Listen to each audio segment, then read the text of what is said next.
बिस्मिल्लाहिर्रहमानिर्रहीम, अस्सलाम वालेकुम। जियो न्यूज़ पर आप देख रहे हैं आपस की बात और मैं हूं मुनीब फारूक। जिस टीम के वसीम अकरम ऐसे होंगे उस टीम का अल्लाह ही हाफिज है। जब से तहरीक इंसाफ की हुकूमत इक़्तिदार में आई है तब से लेकर अब तक ज्यादातर स्कैंडल्स और वाक़यात पंजाब की नातजर्बाकार हुकूमत ही के मरहून मिन्नत होते रहे और हर स्कैंडल और ब्लंडर के बाद जनाब इमरान खान अपने वसीम अकरम के दिफा में पहले से भी बढ़ चढ़ कर सामने आए हैं। उस्मान बुज़दार तब्दीली का नाम है। मैं समझता हूँ कि उस्मान बुज़दार पंजाब के बेस्ट चीफ मिनिस्टर बनेंगे। इससे और कुछ हो ना हो, अवाम और मीडिया को एक नए कायम अली शाह मिल गए हैं। उनके सूबे से कमिटमेंट का आलम यह है कि जब वज़ीर आला बनने से पहले सहाफ़ी ने उनसे पूछा कि सूबे का सबसे बड़ा मसला क्या है तो हजरत पर सख्ता तारी हो गया। आप ये बताइएगा कि सबसे बड़ा मसला कौन सा है सूबे के अंदर?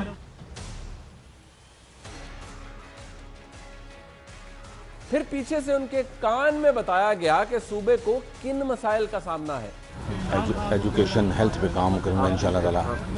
पसमानदगी दूर करने की कोशिश करूंगा। जो इमरान खान साहब का नारा है उस पे काम करेंगे। जो इमरान खान साहब का विजन है नए पाकिस्तान के लिए, हम उसको इंशाल्लाह कंप्लीट करेंगे। ये रवायत ऐसी पड़ी कि जब तक उनके कान में हदायत ना दी जाएं, वज़ीर आला पंजाब सहाफ़ियों के सवालात का सामना नहीं कर सकते और अगर कोई कान में जवाब बताने वाला ना हो तो होता यह है कि सवाल गंदम और जवाब चना। साहिबाल में चिकीरी का एक 4 बंदों को कत्ल किया गया है, उसके हवाले से भी चीज बता दें कि क्या पुलिस ने काफी हद तक कंट्रोल किया हुआ है, बल्कि मियां वाली की पुलिस ने पूरे पंजाब में सबसे ज्यादा उनकी रिकवरियां हैं। और इनके अपने ही इलाके में उनकी मकबूलियत का ये आलम है कि चौलिस्तान दौरे के मौका पर गरीब आवाम से उनका तारुफ कुछ यूं कराया जाता है कि ये नए शहबाज शरीफ हैं। पंजाब के बड़े जिन्हें शहबाज शरीफ होता है उन्हें ये वज़ीर आला साहब साडे उस्मान बुज़दार साहब। पंजाब के बड़े जिन्हें शहबाज शरीफ होता है उन्हें ये वज़ीर आला साहब साडे उस्मान बुज़दार साहब। नतीजा ये है कि आज तहरीक इंसाफ के हामी भी सर पकड़ कर बैठे हैं कि उस्मान बुज़दार साहब की अहलियत का दिफा करें तो कैसे करें। 6 माह हो गए हजूर, बड़ी आजिजियां हो गई, बड़ी बिजलियां हो गई। बताएं उन्होंने क्या कोई नया काम शुरू किया है? क्या क्या परफॉर्मेंस किया? आधे पंजाब के वो मालिक हैं, क्या किया उन्होंने? आजिज आदमी क्या हेलीकॉप्टर पर लाहौर से गुजरा वाले जाया करते हैं, 18 से 28 गाड़ियों में फिरा करते हैं? कोई इमरान खान को जाके कोई अल्लाह का बंदा समझा दे कि इस जंग में आप वाहिद स्टेक होल्डर हैं हजूर।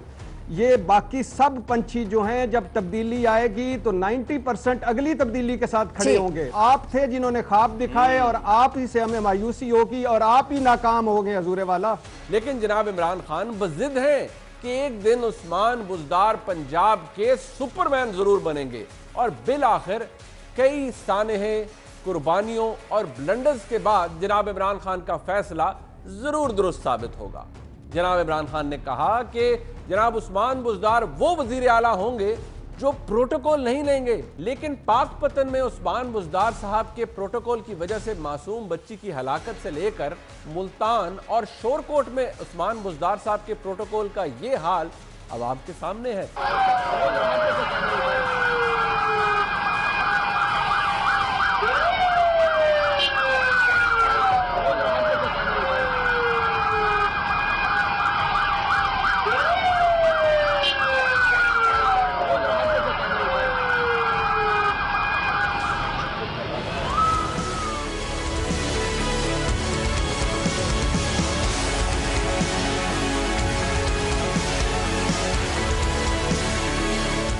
मोहतरम इमरान खान ने कहा था कि जनाब उस्मान बुज़दार वो वज़ीर आला होंगे जिनकी रसाई आम आवाम तक होगी, लेकिन हाल ही में पंजाब हुकूमत के जारी करदा SOPs के मुताबिक आम आवाम जनाब वज़ीर आला तक रसाई नहीं हासिल कर सकेंगे और ये शर्फ सिर्फ VVIPs को ही हासिल होगा। इमरान खान साहब ने फरमाया था कि जनाब उस्मान बुज़दार वो वज़ीर आला हैं जिन्होंने करोड़ों रुपए का जहाज इस्तेमाल नहीं किया, लेकिन हकीकत यह है कि जनाब उस्मान बुज़दार ने VIP फ्लाइट्स के लिए 2 करोड़ 21 लाख रुपए का इजाफी फंड मांगा है। रवा माली साल हुकूमत पंजाब ने वज़ीर आला के सफर के लिए 14 करोड़ 67 लाख रुपए मुख्तस किए हैं, लेकिन ये इजाफी फंड मुख्तस करदा फंड से अलग मांगे गए हैं। सवाल यह है कि जनाब इमरान खान की ऐसी कौन सी मजबूरी है कि वो जनाब उस्मान बुज़दार को वज़ीर आला के ओहदे पर फायज रखने के लिए इस हद तक मुसर है। इत्तलात तो ये भी हैं कि सूबे की क़यादत में भी उस्मान बुज़दार साहब की अहलियत के हवाले से शदीद तहफ़्फ़ुज़ात पाए जाते हैं। हाल ही में एक रिपोर्ट के मुताबिक पंजाब के 20 से ज़ायद वज़रा के मातहत महकमों की कारकर्दगी गैर तसल्ली बख्श करार दी गई है। तहरीक इंसाफ के अपने ही वज़ा करदा उसूलों के मुताबिक इसकी जिम्मेदारी वज़ीर आला पंजाब यानी उस्मान बुज़दार साहब पर ही आयद होती है, क्योंकि मोहतरम इमरान खान ने ही इस कौम को सिखाया था कि अगर ऊपर बैठा हुआ शख्स ठीक हो तो मातहत अफराद की कारकर्दगी भी ठीक होती है। क्या अब इस रिपोर्ट की रोशनी में जनाब इमरान खान अवाम से किए गए दीगर कई वादों की तरह अपने इस वादे से भी आंखें फेर रहे हैं? वसीम अकरम या वसीम अकरम प्लस, ये सवाल बड़ा अहम है। पंजाब के हवाले से बहुत बड़ी गवर्नेंस है, किस तरह से हो रही है, पाकिस्तान तहरीक इंसाफ किस तरह से करेगी, इस पर बात करने के लिए मेरे साथ मौजूद हैं इस्लामाबाद से उस्मान डार साहब, मुआविन खुसूसी हैं वज़ीर आज़म के, बहुत शुक्रिया। मरकज़ी रहनुमा भी हैं शलर साहिबा, पाकिस्तान पीपल्स पार्टी की नुमाइंदगी के लिए मुझे कराची से ज्वाइन कर रही हैं, प्रोविंशियल मिनिस्टर हैं। और राना सनाउल्लाह साहब लाहौर में मेरे साथ मौजूद हैं, मरकज़ी रहनुमा, पाकिस्तान मुस्लिम लीग नून, फॉर्मर लॉ मिनिस्टर भी हैं पंजाब के, पंजाब की गवर्नेंस को भी बड़े अच्छे तरीके से जानते हैं। डार साहब, मैं आपसे बात का आगाज़ करता हूँ। ये हमने सुना था कि जो प्राइवेट सेक्टर के अंदर जॉब्स होती है तो ऑन जॉब ट्रेनिंग मिल रही होती है, आप जॉब करते हैं, कुछ स्टाइपेंड भी मिलता है, आप ट्रेनिंग भी करते हैं। वो आज वज़ीर आला ने खुद कह दिया, वो आपने देखा ही होगा, सारा दिन वो चल रहा है। वो एक सेरेमनी थी, आईजी साहब ने हाथ मिलाना था, वो सादगी में हाथ मिलाए बगैर ही वज़ीर आला साहब पीछे चले गए। बाद में उन्होंने कहा कि देखिए मेरी ट्रेनिंग हो रही है अभी। वैसे बड़ी आला मिसाल है, मैंने पहले भी कहा ये आम प्राइवेट सेक्टर में होता था, वजारत आला पे बैठ कर ट्रेनिंग मिलना, ये भी एक ऐसा प्रेसिडेंट है जो कि आप ही सेट कर सकते थे। डार साहब देखिए मुनीब, मैंने तो आपका सारा इंट्रो देखा है, उस पर तो मैं बाद में आता हूँ, लेकिन आज जिस वाकये की आप बात कर रहे हैं, अगर लाइल्मी में उन्होंने हाथ नहीं मिलाया, और किसी के साथ भी हो सकता है, आपके साथ भी हो सकता है, मेरे हो सकता है, ये कहना कि उन्होंने शायद इंटेंशनली ऐसे किया है, ऐसा मैंने तो ये नहीं कहा इंटेंशनली, मैं सिर्फ ये बात करना चाहता हूँ। नहीं, देखिए मेरी बात सुन, लाइल्मी भी हो सकती है ना। देखिए मेरी बात सुने कि आपने पहले तो मैं इस बात का जवाब देना चाहता हूं, आपने कहा कि शायद पार्टी के अंदर उनको सपोर्ट हासिल नहीं है या कुछ वज़रा की सपोर्ट हासिल नहीं है। मैं आपको यकीन दिलाता हूं कि जहां तक सपोर्ट की बात है, उस्मान बुज़दार साहब जो हैं वो शहबाज शरीफ साहब से ज्यादा मजबूत वज़ीर आला हैं। अच्छा, वो इसलिए कि शहबाज शरीफ साहब तो अपने खानदान की बेस पे, जो आप देख ही रहे थे, खानदान के अंदर ही एक बंटवारा चल रहा था, बड़ा भाई वजीर आजम, छोटा भाई वजीर आला। पार्टी के लोग तो 5-5 साल नहीं मिले, अगर वो 10 साल वजीर आला रहे हैं तो राना सनाउल्लाह के अलावा मुझे बताएं या किसी को लाइन पे ले लें, चंद को तो मैं जानता हूं जिनको तो 10 साल मौका नहीं मिला शहबाज शरीफ से हाथ तक मिलाने का। ये आलम था। अल्हम्दुलिल्लाह उस्मान बुज़दार को पूरी पार्टी की, पूरी कैबिनेट की और तमाम एमपीएस की सपोर्ट। बात बड़ी अच्छी है, उन्होंने आज कहा भी यही है कि जब मेरा लीडर तारीफ करता है तो सारों को क्यों गिला है मेरे से, भाई ठीक है। लेकिन मेरा सवाल ये था, मैंने तो आपसे ये पूछा कि अगर यही उस्मान बुज़दार किसी और पंजाब के नून के वजीर आला होते और ये बात कहते कि मैं ट्रेनिंग हो रही है मेरी, तो आप क्या कहते आगे से?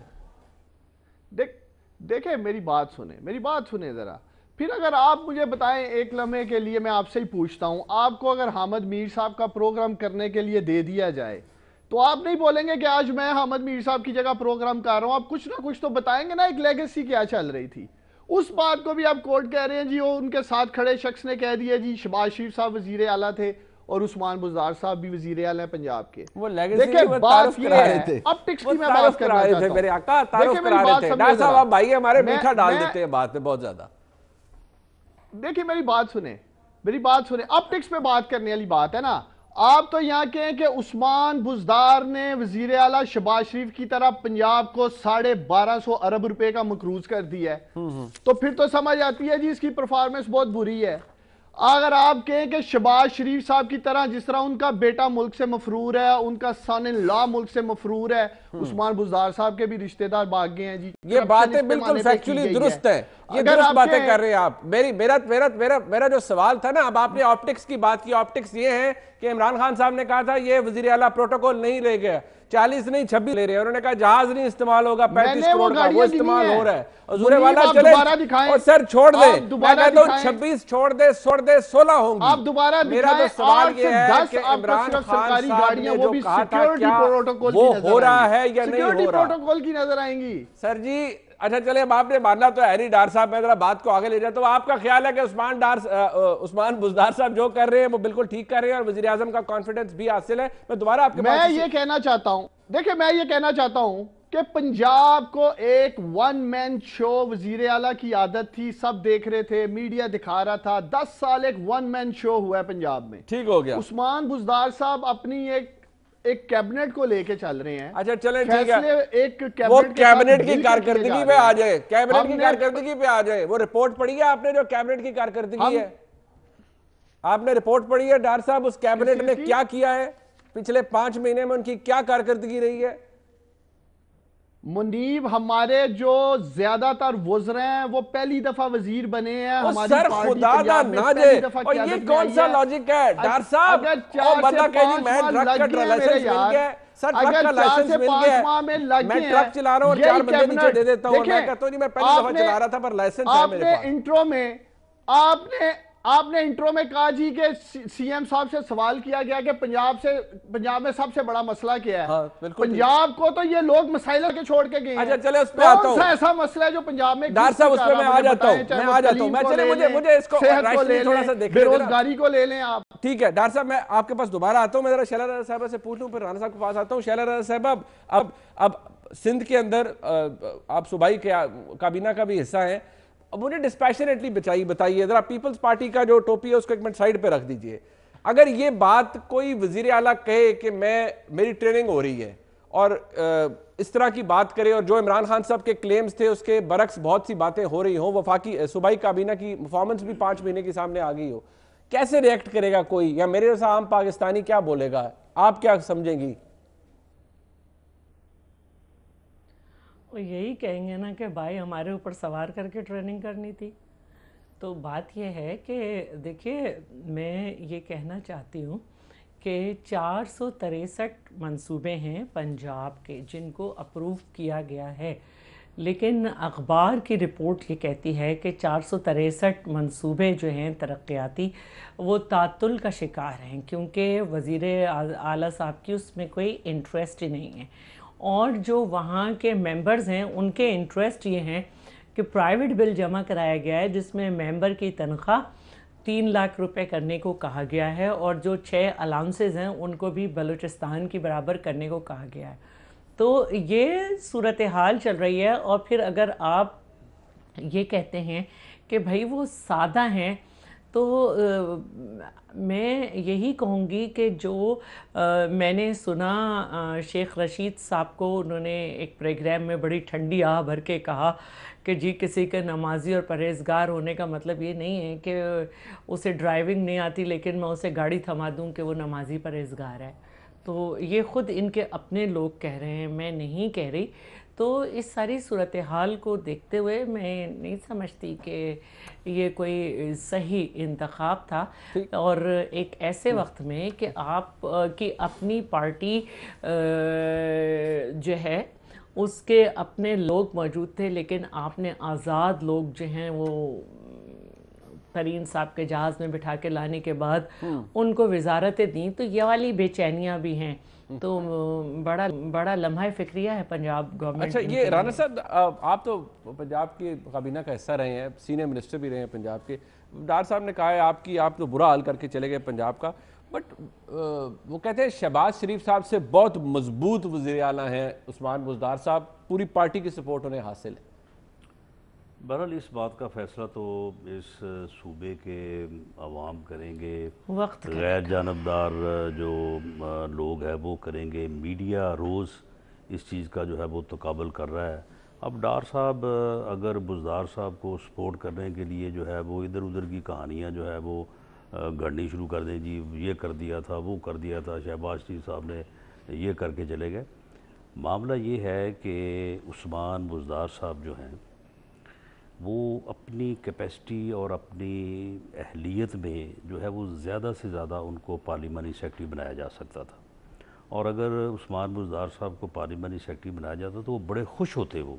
अच्छा। और खुशी से वो इस बात के ऊपर पार्टी का भी इमरान खान साहब का शुक्रिया अदा करते। आपने तो वो भी नहीं बनाया। अच्छा, अब जो है नहीं, हमारे टिकट पे ये इलेक्ट नहीं हो सके थे, हार गए थे 2013 में। अच्छा। अब उसके बाद फिर जो है ये हमारे साथ रहे हैं, इनके वारिस साहब भी हमारे साथ रहे हैं। फिर ये कुछ बना देते नहीं, वो इस पोजीशन में नहीं थे क्योंकि वो हार चुके थे। अगर डार साहब जैसी जो है वो दूसरी तीसरी मरतबा हारे होते तो चलो फिर हम देख लेते। हमारा ये ख्याल था कि नेक्स्ट टाइम जो है जो हो जाएंगे, लेकिन नेक्स्ट टाइम जो है वो चले गए जनूबी सूबा महाज में, और वहाँ से चक्कर काट के जो है वो PTI में आ गया।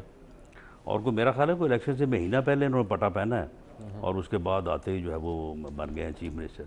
देखिए, मैं आज का जो एपिसोड मैंने देखा है जिसमें वो IG साहब से हाथ मिलाए बगैर चल पड़े, और उसके बाद जो उन्होंने उसकी वजाहत की है, मैं उसके बाद समझता हूँ कि उस्मान बुज़दार साहब जो हैं ये वाकई शरीफ आदमी है, सादा आदमी है, उसके ये बस की बात नहीं है।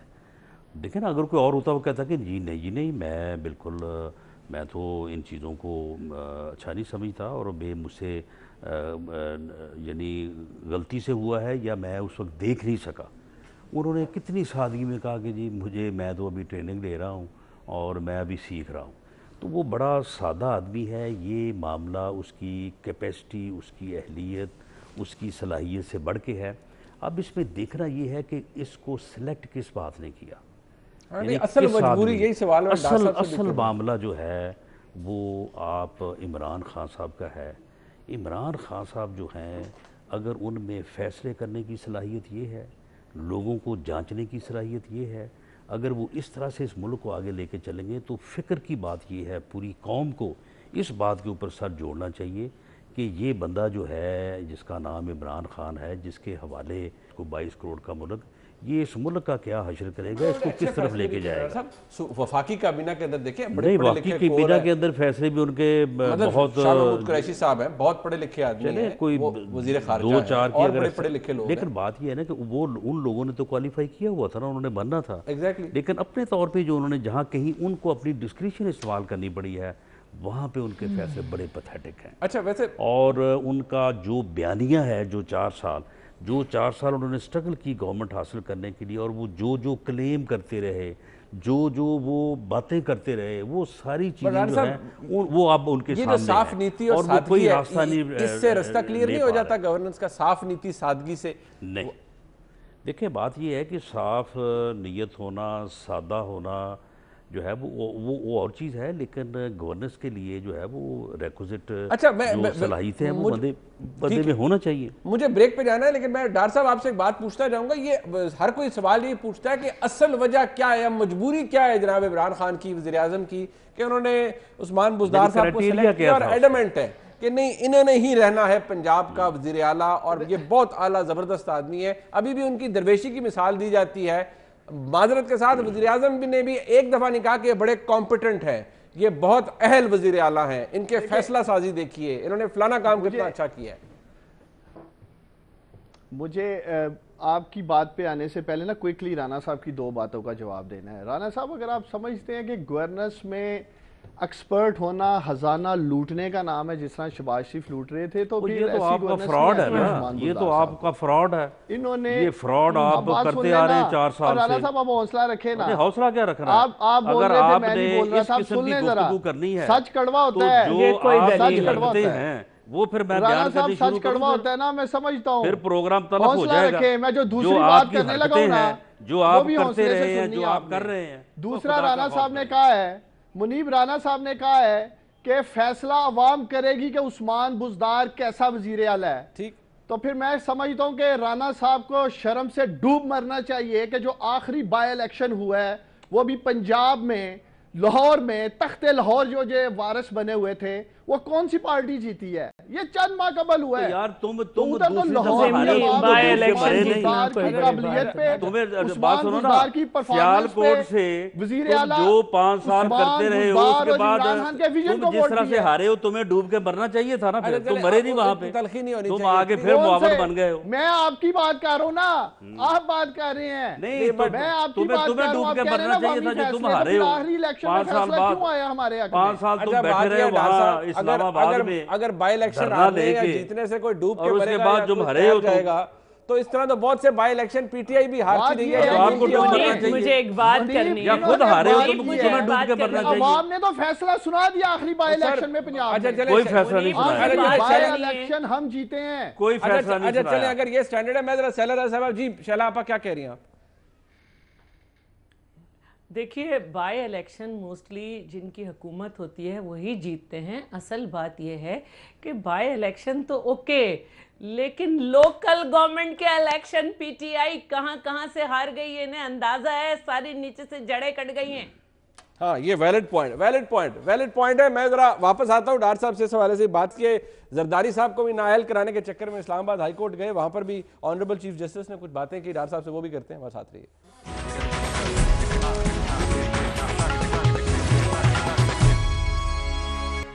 डॉक्टर साहब, ये आदत ही बन गई है आप लोगों की, ये लोगों को नाअहल कराना। अब इस्लामाबाद हाई कोर्ट आप चले गए, वहाँ ऑनरेबल चीफ जस्टिस से जो मुकालमा हुआ, सामने जो उसकी रिपोर्टिंग हुई, अब उन्होंने कहा कि पार्लियामान के अंदर ले जाएं, वहाँ को कमेटी बन जाए, पार्लियामान बना ले या इलेक्शन कमीशन के पास जाए। आपकी दलील ये थी कि इलेक्शन कमीशन ये फोरम नहीं है नाअहली के लिए। अब ये रिवायत कहाँ से चल पड़ी है? तो शुरू हुई थी, इसका शिकार आप देखिए, फिर वो जहांगीर तरीन साहब भी हो गए। अब ये 62(1)(f) को आपने कहां तक खींच के लेके जाना है? आज भी चीफ जस्टिस साहब ने कहा कि सियासी नौयत के मामलात कोर्ट्स में मत लाइए, लेकिन कोई बाज नहीं आ रहा। आप लाएंगे, कल कोई और आपकी जमात के किसी रुकन के खिलाफ ले आएगा।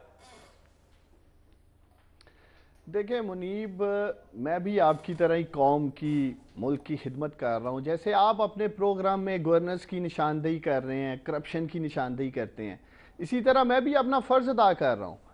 इन्होंने अपने असासे छुपा रखे थे, इन्होंने इलेक्शन कमीशन ऑफ पाकिस्तान में डिक्लेयर नहीं किए। 2007 से जो इनके न्यूयॉर्क में अपार्टमेंट से जिनकी मालियत $5,30,000 है, सर्टिफाइड स्टेट जो न्यूयॉर्क का डिपार्टमेंट है वहाँ से ठप्पा लगा है। उसके बाद कौंसल जनरल ऑफ पाकिस्तान का ठप्पा लग चुका है। 2 जनवरी 2019 को इन्होंने आखिरी टैक्स अदा किया है। वो टैक्स के पेपर भी हमने अदालत में जमा करा दिए हैं। या तो मुनीब फिर ये 62(1)(f) ख़त्म कर देना, जो आप कह रहे हैं कि जी ये मिस डिक्लेरेशन पे, सादक और अमीन होने पे जो माजी में भी लोग घर भेजे जा चुके हैं, ताहयात नाहल हो चुके हैं। इसी तरह जरदारी साहब ने अपनी 2 बुलेट प्रूफ पजेरोज जो हैं वो डिक्लेयर नहीं की हैं। ओवरसीज प्रॉपर्टी में इन्होंने सिर्फ दुबई की प्रॉपर्टी डिक्लेयर की है, न्यूयॉर्क की प्रॉपर्टी का। इस्लामाबाद हाई कोर्ट के आपको ये फरमा रहे थे कि ये सियासी नौयत के मामलात आप क्यों अदालत में लेकर आते हैं। मेरा सवाल तो ये है कि ये खालिस्तान आप इससे पॉलिटिकल डिविडेंड हासिल करना चाह रहे हैं ना। वो कहते हैं पार्लियामान को मजबूत करें, वहां पर ये मामलात उठाएं, वहां पर डिस्कस करें। आप बताएं, पीपल्स पार्टी को राइट है वो दिफा करें, नहीं कर सकेंगे तो सबके सामने आ जाएगा। अदालतों में मामले बार बार क्यों लेके आते हैं इस नौयत को? देखें, आज अगर हम अदालतों का दरवाजा नहीं खटखटाएंगे, मुझे बताएं ना, ये राना सनाउल्लाह साहब और शैला रजा साहबा जो 25, 30, 35 साल मुसल्लत रहे हैं, ये मुल्क के कौन से अदारे इन्होंने मजबूत किए हैं 35 सालों से? इलेक्शन कमीशन का रुख करते हैं, वो हैंड्स अप कर लेते हैं। दीगर फोरम का रुख करते हैं, वो हैंड्स अप कर लेते हैं। मैंने तो 199 को वारंटो जो वसीतर अवामी मफादात के ये वो तमाम कह लें आइन में शिके हैं, उसके सिलसिले में हम गए हैं। पहले भी इस्लामाबाद से इंसाफ मिला था, मुझे अब भी इंसाफ की तवक्को है। देखिए, उन्होंने कहा है कि आज भी बहुत सारे अवामी केसेस जो हैं वो इल्तवा का शिकार हैं कोर्ट्स में। तो मैं समझता हूँ ये भी अवामी केस है। और इन्होंने जस्टिस अतर मल्ला ने माजी में भी बड़े तारीखी फैसले किए हैं, और मैं समझता हूँ ये अपनी नौयत में एक तारीखी केस है, और ये भी एक तारीखी फैसला होगा। अच्छा, चले, तो ये नहीं कि हमने कोई गैर कानूनी रास्ता मैं नहीं कह रहा कानून इसकी इजाजत देता है, इसलिए हम आगे हैं। चीफ जस्टिस साहब ने कहा, राणा साहब के पास है। राणा साहब, ये मामलात की पूरी रेल चल पड़ी है। नवाज शरीफ साहब के मुकदमात, फिर उसके बाद इमरान खान साहब का भी गया, जहांगीर तरीन साहब भी नाअहल हुए।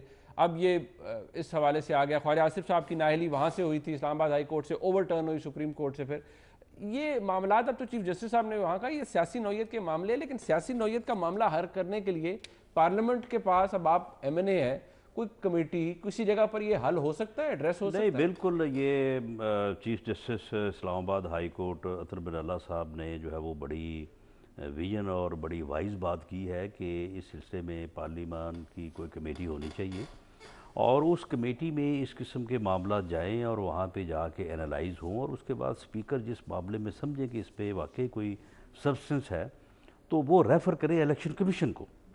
इसका जो सही फोरम है वो इलेक्शन कमीशन है। लेकिन हुआ ये है कि पिछले कोई तकरीबन 1.5-2 साल में हमारे सुप्रीम कोर्ट में ऐसे इश्यूज़ को अंडर आर्टिकल 184 सब 3 लिया गया जिनका उससे पहले कोई प्रेसिडेंट जो है वो मौजूद नहीं है। उससे पहले कभी कोई वहाँ पे जो है वो इस किस्म के केसेस को बराह रास्त नहीं लिया गया और उनके ऊपर फैसले नहीं किए गए। और ये जब फैसले हुए हैं तो क्योंकि उसके बाद कोई अपील नहीं थी तो इसके ऊपर भी काफ़ी ह्यू एंड क्राई मचा। और अब गालिब सुप्रीम कोर्ट का फुल बेंच जिसमें तमाम जजेस बैठेंगे वो इस बात का भी जायज़ा लेने जा रहा है कि 184 सब 3 जो है उसमें किन केसेस को लिया जा सकता है और किस हद तक जो है वो उसमें रिलीफ दिया जा सकता है। तो उस वजह से थोड़ा ये जो है ये ख़राबी पैदा हुई है और बाज़ तो अब सीधा सुप्रीम कोर्ट जाना शुरू हो गए थे। मेरा ख्याल है डार साहब और इनके साथ वो खुर्रम शेर जमान साहब हैं, वो भी पहले सुप्रीम कोर्ट ही गए थे लेकिन सुप्रीम कोर्ट ने फिर उसको जो है वो वापस कर दिया। तो फिर उसके बाद शायद ये आए हैं हाई कोर्ट में। ख्वाहिश का इज़हार लेकिन हाई कोर्ट भी जो है कोई नहीं, मतलब मामला हल कभी हो नहीं सकता, ये मामला पार्लियामेंट डिसाइड नहीं कर सकता। लेकिन हल जो है ना, हल देखिए, अगर कोई कानून में कोई गुंजाइश है, अगर कोई आइन में गुंजाइश है, कोई अमेंडमेंट की ज़रूरत है तो वो करना तो पार्लियामेंट ने है और ये चीज़ें जो हैं ये डिस्कस हो रही हैं। लेकिन अब क्योंकि PTI को नया नया शौक़ है तो मेरा ख्याल है कोई 6 महीने तक अगर ये रहे, अब तो खैर इनका रहने का इम्कान नहीं है, लेकिन अगर ये रहे तो फिर मेरा ख्याल है कि आपने गिराना नहीं जाना, उन्होंने खुद नहीं, वो कैसे नहीं रहे गिराना। हम इस जो है वो गुनाह में जो है वो खुद को शामिल क्यों करें। तरीके इंसाफ का क्या मतलब मामलात है? जरदारी साहब कहते हैं हम नहीं गिराएंगे, गिरना इन्होंने खुद है। इधर राणा साहब कहते हैं हम नहीं गिराएंगे, गिरेंगे ये खुद। क्या इन्होंने जो है वो गवर्नमेंट का जो है इन्होंने जो है वो बिल्कुल जो है वो जनाजा निकाल दिया, मुल्क की इकॉनमी का जनाजा निकाल दिया। जी जी जी जी जल्दी से बताइए। राणा साहब हौसला रखें, इनके भी प्रोडक्शन ऑर्डर जो है ना इसी पार्लियामेंट और इसी स्पीकर ने कोई बात नहीं, इंशाअल्लाह ताला आप गिरफ्तारी का ऑर्डर करवाएं, मैं बिल्कुल तैयार हूं इंशाअल्लाह ताला। कभी इन चीजों से घबराने वाले नहीं है। मेरे प्रोडक्शन ऑर्डर बेशक ना जारी कीजिएगा। अच्छा, ये मैं आपको कह रहा हूं, मुझे मेरे प्रोडक्शन ऑर्डर जारी ना कीजिएगा। मैं इंशाअल्लाह ताला जेल में हवालात में रह के जो है वो अपने आप को इंशाअल्लाह ताला जो है वो साबित भी करूंगा और उसके बाद जो है वो इंशाल्लाह जमानत अगर हुई तब भी ठीक है, नहीं तो जेल में भी रहना हुआ तो रह लेंगे, कोई ऐसी बात नहीं। डार साहब, ये आप इस शो के अंदर बाकायदा तौर पर एक धमकी दे रहे हैं कि प्रोडक्शन ऑर्डर जारी करेंगे, उसी सूरत में होते हैं कि बंदा गिरफ्तार हो, तो आपको फिर पता चल गया कि राणा साहब ने भी गिरफ्तार होना है। नहीं, कोशिश कर रहे होंगे ना डार साहब, अपनी कोशिश कर रहे होंगे, उसमें कामयाब हो गए तो करवा लेंगे। जिस बुरी तरह इन्होंने लूटमार की है तो आएंगे तो फिर प्रोडक्शन ऑर्डर के लिए ये एहतजाज तो करेंगे ना पार्लियामेंट में। आपने देखा किस तरह से पार्लियामेंट का इन्होंने माहौल खराब किया। ख्वाजा साहब लूटमार जो है वो आप उसके सबूत पेश करें और रेफरेंस तैयार करवाएं तो करवाएं गिरफ्तार। अच्छा, वैसे बड़ी दिलचस्प बात है शैला साहब, ये हमने सुना था पहले, अब तो मैं विटनेस कर रहा हूँ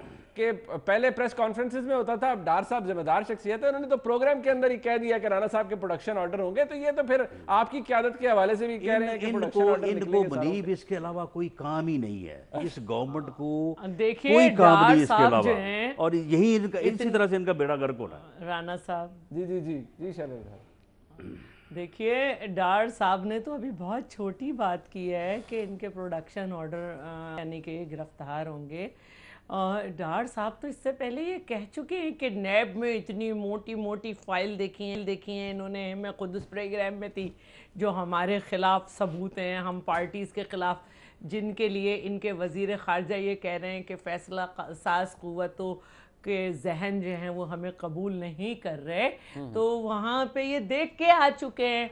तो क्या बात करते हैं आप। अभी आप मुझे सिर्फ एक बात बताएं कि चाहे सेशन कोर्ट हो, चाहे हाई कोर्ट हो या सुप्रीम कोर्ट हो, सब ने आईने पाकिस्तान ही के तहत चलना है ना। अब ये कहते हैं कि मुझे इस्लामाबाद हाई कोर्ट से तो इंसाफ मिला था, लेकिन सुप्रीम कोर्ट में वो फैसला बदल गया।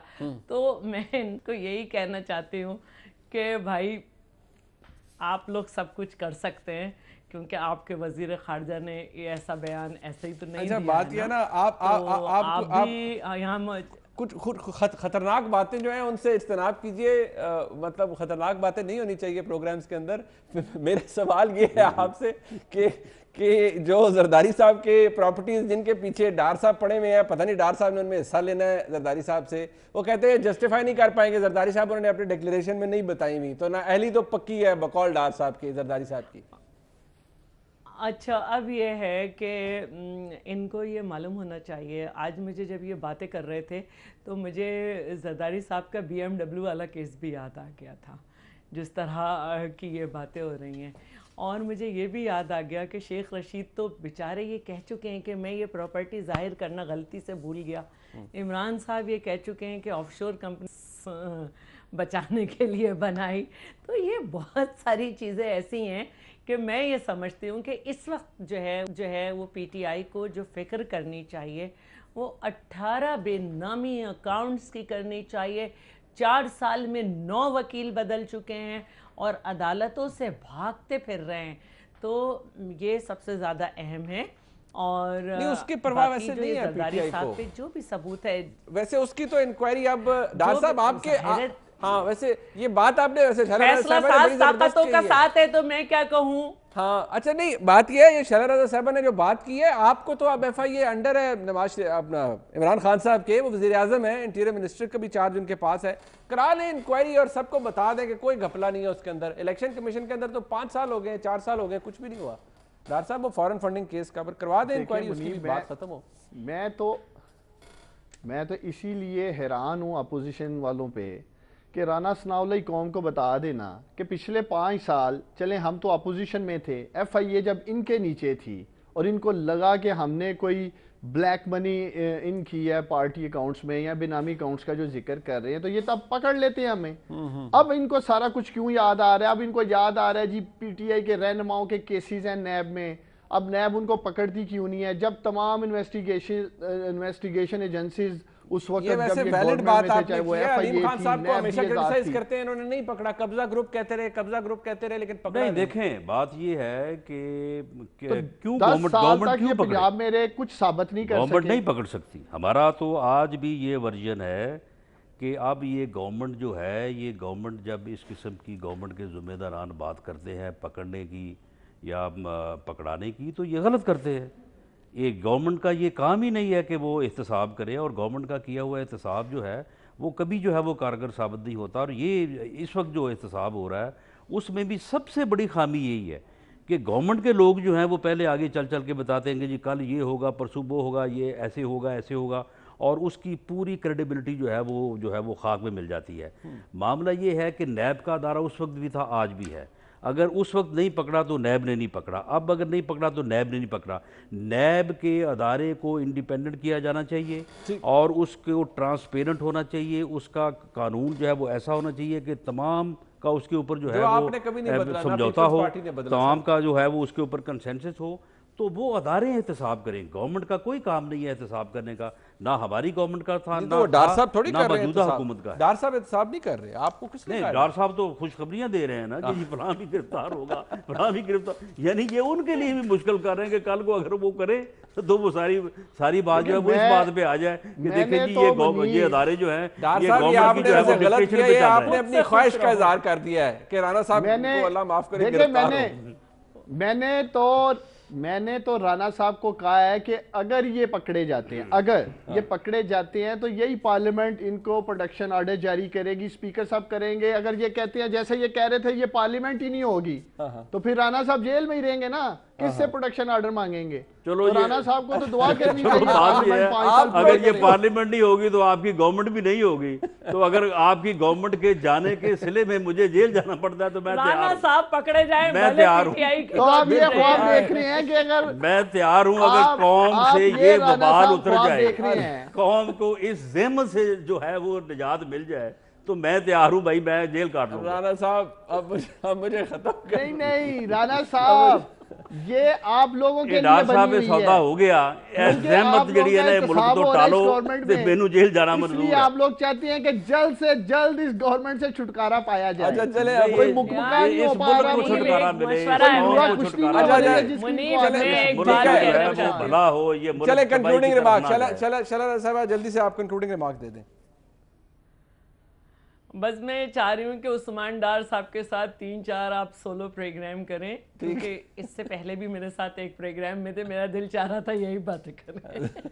नहीं उन्होंने तो अपनी ख्वाहिश का इजहार कर दिया है। राणा साहब को भी जेल भेज रहे हैं। डार साहब और थोड़ा हाथ वाला रखें, ये अच्छा बुरा वक्त सब पे आता है, कल किसी और पे भी आ जाएगा, आपके किसी करीबी साथी पे भी आ जाएगा।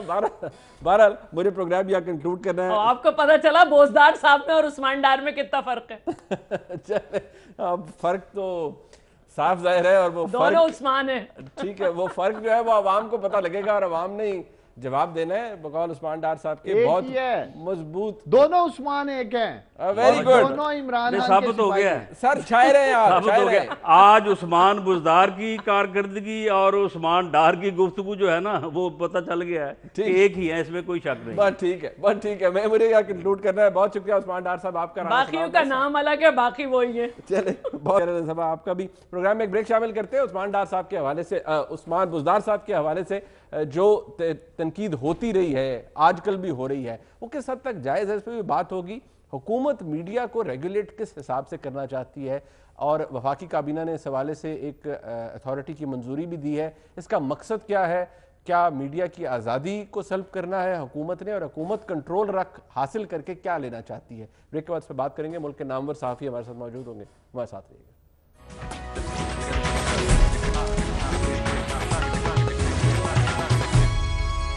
तज्ज़िया की अहमियत भी बहुत ज़्यादा है। सियासतदानों की राय आपने सुन ली, लेकिन तज्ज़िया क्या कहता है इस हवाले से भी बात करते हैं। मेरे साथ मौजूद हैं कराची से मुल्क के मुमताज़ सहाफ़ी जनाब मदर अब्बास साहब। मदर साहब आपका बहुत शुक्रिया। और फरिया इदरीस साहिबा मुझे ज्वाइन कर रही हैं इस्लामाबाद से, मुल्क की नामवर सहाफ़ी हैं, एंकर पर्सन है, अपना प्रोग्राम भी करती हैं। फरिया आपका भी बहुत शुक्रिया। मदर साहब मैं ब्रीफली सबसे पहले ज़रा बात इस हवाले से कर लूँ, ये जो हुकूमत की तरफ से काबीना के अंदर जो अप्रूवल दी गई है पाकिस्तान मीडिया रेगुलेटरी अथॉरिटी बनाने की, ज़रा इख्तिसार से बताइएगा इसकी ज़रूरत थी और हुकूमत इससे अचीव क्या करना चाह रही है? देखिए, जो गवर्नमेंट ने मीडिया को रेगुलेट तो क्या करना है, उनको समझ में नहीं आ रहा कि इनकी प्लानिंग क्या है। बज़ाहिर जो क्राइसिस मीडिया फेस कर रहा है, उस क्राइसिस से निकलने के लिए उन्होंने मीडिया पे ही जिम्मेदारी डाल दी है कि मीडिया के अब फाइनेंशियल रिसोर्सेज, उन्होंने ये अपने तौर तय कहा कि जी इश्तिहारात हम इतनी नहीं दे सकते जितने नून लीग के ज़माने में दिए गए हैं। लेकिन उसके साथ ही जब इन्होंने मीडिया रेगुलेटरी अथॉरिटी का ड्राफ्ट अगर आप देखें तो उसमें वो इश्तिहारात पे कंट्रोल वाज़े तौर पे नज़र आ रहा है कि वो इश्तिहारात पे कंट्रोल भी करेंगे। मीडिया की हर जो फॉर्म है उसको वो एक ही अम्ब्रेला के तहत ला के कंट्रोल करना चाहते हैं। तो बुनियादी तौर पे वो मीडिया को कंट्रोल करना चाहते हैं, उसके पूरे ड्राफ्ट और ऐसे तमाम कवानीन को ख़त्म कर दिया जाएगा। इसके साथ ही कि जो किसी भी तरीके से मीडिया रिलेटेड हैं, हत्ता के जो वर्कर्स के तहत इम्प्लीमेंटेशन ट्राइब्यूनल, वेज बोर्ड, ये सब चीज़ें ख़त्म हो जाएंगी। तो मुझे पर्पज़ ये लग रहा है कि वो बेसिकली प्रिंट मीडिया से लेके डिजिटल मीडिया तक हर चीज़ को कंट्रोल करना चाहते हैं, डायरेक्टली या इनडायरेक्टली। ये तो बज़ाहिर वो ये कह रहे हैं कि जी एक इंडिपेंडेंट बॉडी होगी, लेकिन हमें ये नज़र आता है अगर आप पूरे ड्राफ्ट को देखें कि बुनियादी तौर पे कंट्रोल करने की एक तरीक़ाकार है। और फिर अब आपने कैबिनेट से उसको अप्रूव कर लिया। होना ये चाहिए था कि पहले ड्राफ्ट सारे स्टेक होल्डर्स को भेजा जाता, इंफॉर्मेशन मिनिस्ट्री जो है, फिर मिनिस्टर साहब इस पे तमाम स्टेक होल्डर से मिल के बात करते और फिर एक एग्रीड ड्राफ्ट बना। अब तो आपने कैबिनेट से अप्रूव करा लिया, अब आप कह रहे हैं कि अब हम डिस्कस करेंगे इस चीज़ को। तो एक जहन तो आपने बना लिया अपना अब क्या डिस्कस करना चाहते हैं, ठीक। तो मुझे लग ये रहा है मुनीब कि बुनियादी तौर पे गालिबन ये इनका गवर्नमेंट आने से पहले ही प्लान था। हालांकि मीडिया ने जितना इनको सपोर्ट किया है, सही है, मेरा ख्याल है रेयरली हमें नज़र आएगा, ठीक है, कि अनप्रेसिडेंटेड सपोर्ट नज़र आती है हमें मीडिया की, पीटीआई की पूरी कैंपेन के दौरान और उससे पहले भी। तो मुझे लगता ये है कि इनको ये अंदाज़ा हो गया कि कल अगर यही मीडिया का रवैया हमारे ख़िलाफ़ हुआ तो उसको किस तरीके से हमें कंट्रोल करना है। तो ये बुनियादी तौर पे बहुत डायरेक्टली ये आ रहे हैं और मुझे इस चीज़ की कभी उम्मीद है कि पार्लियामेंट में इनको सख्त रेजिस्टेंस मिलेगी। ठीक है, फिर लेकिन उसके बावजूद इनके गेम प्लान का हिस्सा लग रहा है ये। फिर ये आपके ख्याल में इसका कि क्या इसके पीछे मोटिव क्या हो सकता है जो मदर साहब ने कहा है? Do you agree to this या do you have something to add to it कि क्या गवर्नमेंट सोच क्या रही है? और मीडिया के तो ऑलरेडी जो हालात हैं, जिन मुश्किलात का सामना है, इन एडिशन टू दिस हुकूमत ये करने जा रही है, तो इसका फायदा क्या है हुकूमत को? उनका एक्चुअल मोटिव क्या हो सकता है?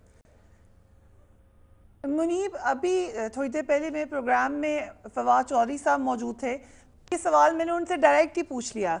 अब अपेरेंटली जो फवाद चौधरी साहब ने मुझे बताया है, इंफॉर्मेशन मिनिस्टर ने, वो उस ड्राफ्ट से जो हमें लग रहा है वो उससे ऑपोजिट बात कर रहे हैं। वो ये कह रहे हैं कि मैं कैबिनेट के पास इसलिए लेके गया कि मैं पहले उनसे अप्रूवल ले लूँ, उसके बाद ये सब स्टेक होल्डर्स के पास आएगा, सब मीडिया वालों से बात होगी।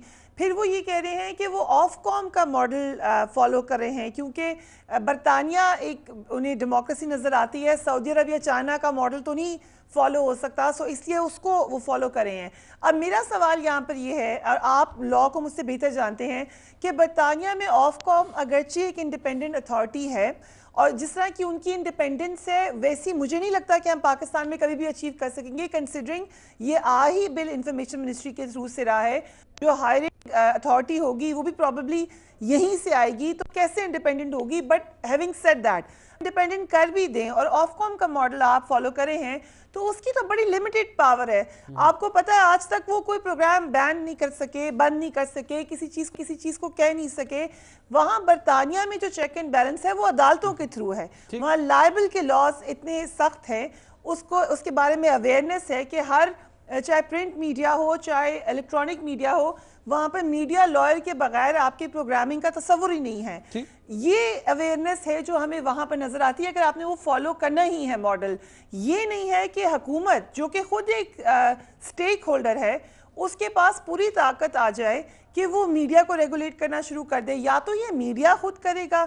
उसमें एक दो बातें जो फवाद चौधरी साहब ने की उनसे मैं एग्री भी करती हूँ, जैसे कि उन्होंने कहा कि मैं चाहता हूँ कि हर जगह पर एडिटर का रोल होना चाहिए। ये हम भी चाहते हैं कि एडिटर का रोल होना चाहिए। जो मालिकान के हाथ में कंट्रोल हमें कहीं कहीं नज़र आता है, ये सही नहीं है। इस तरीके से उन्होंने कहा मैं चाहता हूं कि वेजेस के हवाले से लोगों को पाबंद किया जाए कि टाइम पर दी जाए। मैं ये भी चाहता हूं कि जो निकाले जाते हैं लोग बगैर किसी सेफ्टी के, उसको भी देखा जाए। मगर फिर सवाल यही है कि क्या हमने ये काम हुकूमत के हाथ में दे देना है? और वो बड़ा अहम सवाल है कि वाई नॉट पैमरा? अगर आपने बेहतरी लानी थी तो पैमरा को बेहतर तरीके से आप चलाएं, बजाय इसके कि एक बिल्कुल नई बॉडी ले आएं जिसका एक बिल्कुल नया स्ट्रक्चर होगा। जो मज़हर साहब कह रहे हैं मुझे सही लग रही है वो बात कि मुश्किल है कि ये ऑपोजिशन इस पे इनके साथ ऑन बोर्ड हो। फरिया, बहुत कम वक्त है, बड़े इख्तिसार से बताइएगा। ये एक तो शायद ये शायबा है कि जो तनकीद बहुत ज़्यादा हो रही है या होती है हुकूमतों के ऊपर, उसको भी शायद कटेल करने के लिए या रिस्ट्रिक्ट करने के लिए ये हो सकता है। लेकिन ओवरऑल आप देखिए, अब पंजाब के अंदर एक वज़ीर आला हैं, उन पे इस वक्त बहुत क्रिटिसिज्म है। इमरान खान साहब पे हैंस बहुत ज़्यादा क्रिटिसिज्म हो रही है कि उन्हें वज़ीर आला के तौर पर क्यों ये ओहदा दिया है। जायज़ क्रिटिसिज्म है? बड़े इख्तिसार से बताइएगा क्योंकि मैंने कंक्लूड करना है मदर साहब से इसी के ऊपर। देखिए, मैं तो किसी भी क्रिटिसिज्म को जायज़ नाजायज़ नहीं समझती। क्रिटिसिज्म इस्तेकाक है मीडिया का और उसको सुनना चाहिए और उसमें जहाँ पर बेहतरी है वो होनी चाहिए। इसको आप बंद कर देंगे तो आपकी अपने अंदर ग्रोथ नहीं होगी। जहाँ तक सवाल है चीफ मिनिस्टर पंजाब का, उसमें यकीन बहुत ज़्यादा हम देखते हैं मामलात में वो डिस्कस होते हैं। एक दो बातों में मुझे लगता है कि अभी हमें उनको थोड़ा सा वक्त देना चाहिए। एक तो ये कि बुज़दार साहब को हम कंपेयर किससे करें हैं, हमारे पास कोई बहुत ज़्यादा एग्जांपल्स नहीं है चीफ मिनिस्टर के ओहदे की। दूसरा ये कि उनको भी बड़ा थोड़ा वक्त आया है, वो मॉडर्न इंग्लिश सूट नहीं पहनते, वो अंग्रेज़ी नहीं बोलते, वो उस तरीके से धुआंधार तकरीरें नहीं करते जैसे कि हमने देखा है माजी में होते हुए।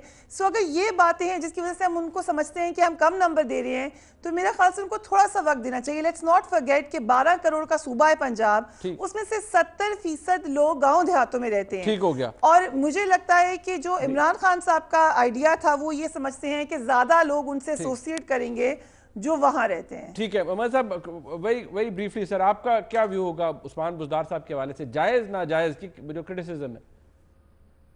मुनीब, इसके साथ ही जो फरिया ने बात की लाइबल वाली की, अगर आपने इस मीडिया को रिस्पॉन्सिबल करना है तो एडिटर का इंस्टीट्यूशन बहाल कर दें और लाइबल लॉस को बेहतर कर दें। आप देखिएगा 50% आपकी प्रॉब्लम सॉल्व हो जाएगी।